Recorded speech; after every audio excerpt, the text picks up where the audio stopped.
Hello and welcome to another battle report. This is from round 3 of a tournament from a few weeks ago. The last battle report was the first round of it. My list, to refresh the memory, is an Eldar Craft World War host. There's a Guardian battle host, an aspect host with 2 units of 7 spiders and a unit of 6. I think it was 6 swooping hawks, distortion cannons in there.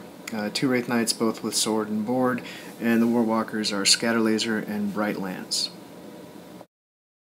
Alright, here we are after deployment. It's Hammer and Anvil. It's the ATC Mission number 3, a combination of a few things, including relic and kill points. I put a Wraith Knight on either side, the distortion cannons right in the middle, and then the 3 Guardians, units of Guardians just sort of behind the Farseer there, kept everything else in reserve. I didn't get a good picture of his list. He infiltrated his flayed ones right up the middle to get an early jump on the relic. To the left there you see one of the shards of Satan. It's a little formation that's got like 2 cryptex with it, I think. They can't leave each other. And then at the top of the board on the right in the big line is actually a bunch of Lich Guard with the 3++, I think. So it's kind of like 2 close combat stars. He's got a few Tomb Blades, some of those heavy dudes.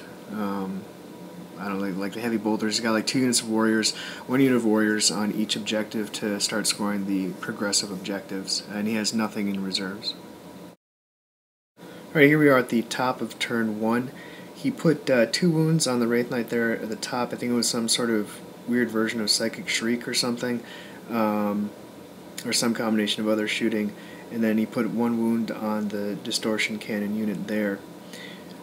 Over on the other side, he shot at my Wraith Knight with some other stuff and did nothing to it. He pushed the flayed ones up to hide behind this building. We played it as a completely impassable building, so just LOS blocking.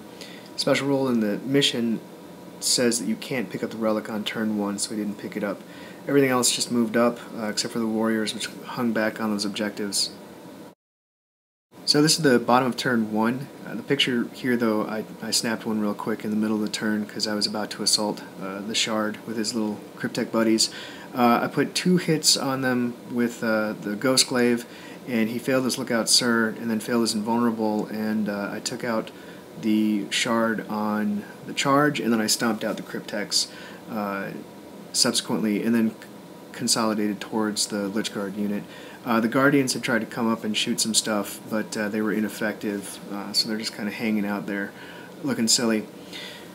On this side of the board here, the distortion cannons went to work on the flayed ones, and I think I killed like 9 out of 12 or something like that. There were only a few left, and then my knight made it into assault with them, and but he whiffed pretty terribly, and I think I only killed 2, so there was 1 left at the very end of the combat, so he stayed locked in there. So here we have the top of turn 2. The little Lich Guard Death Star thing did really well, actually. I failed 4 rolls and failed 4 Feel No Pains, I think, all at once. Interestingly enough, they didn't multi-assault with the Guardians, so they're just standing there looking at each other. And he took a huge risk and assaulted in with the heavy gun guys. Well, they're not destroyers. And because he had a Cryptek in there that could actually hurt the Wraith Knight, but I easily won combat and did a lot of stomping. So it's the bottom of turn 2. The Guardians shot at the Lich Guard and ran away, and then the distortion cannons shot at the Lich Guard.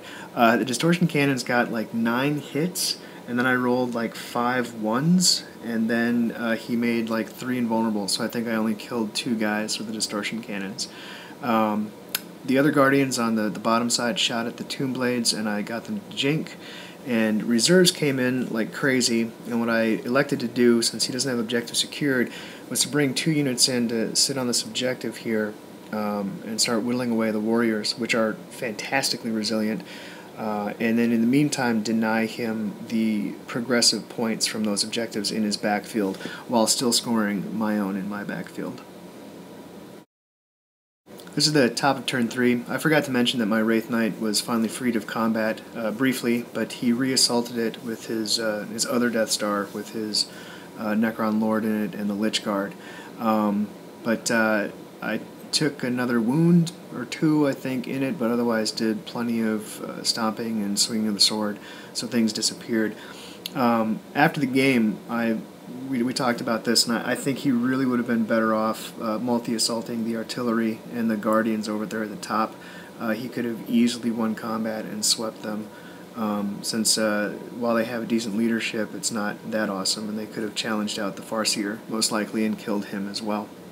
In the backfield, he doesn't score objectives. He tries to shoot my guys off of them, but I only take a wound or two here or there and hold steady. Alright, this is the bottom of turn 3. I took out one of the Tomb Blades and made the unit Jink again. I took one unit in the close combat and then cleared everyone out and consolidated onto the Relic, but didn't pick it up, of course, because it was in the assault phase, so at the end of the turn. In other news, this is another full round of shooting of scatter lasers and bright lances and warp spiders at Necron warriors, and they will not die. It's absolutely an incredibly resilient unit. However, I am keeping him from scoring points. And over at this other end of the board, the Swooping Hawks finally come in on this turn, drop down. I think I managed to kill one of them, and I think it wasn't even with these guys. I think it was a missile from the Guardians on the top of the board over here, holding objective 3 there. This is the top of turn 4. I didn't record the bottom of turn 4 because nothing changed. I didn't need to actually do anything to win the various missions in the game. For his part of the turn, he moved his Tomb Blades up to try to shoot at the Warp Spiders along with the Warriors to get a kill point, but I made my saves easily, and so that was not difficult there. On the other side of the board, he tried to pick up a kill point by assaulting the Swooping Hawks, which I think is a pretty good idea. They only have a 4-up armor save. He managed to kill 4 of them, and he might have had a chance at least to sweep them because they are pretty fast, but I made my morale check because I get to reroll it due to the formation bonus. And then here, really all I had to do at the bottom of turn 4 is finally pick up the Relic. I was winning on the progressive objectives and on kill points, and then having picked up the Relic, I had everything I needed to secure a complete victory.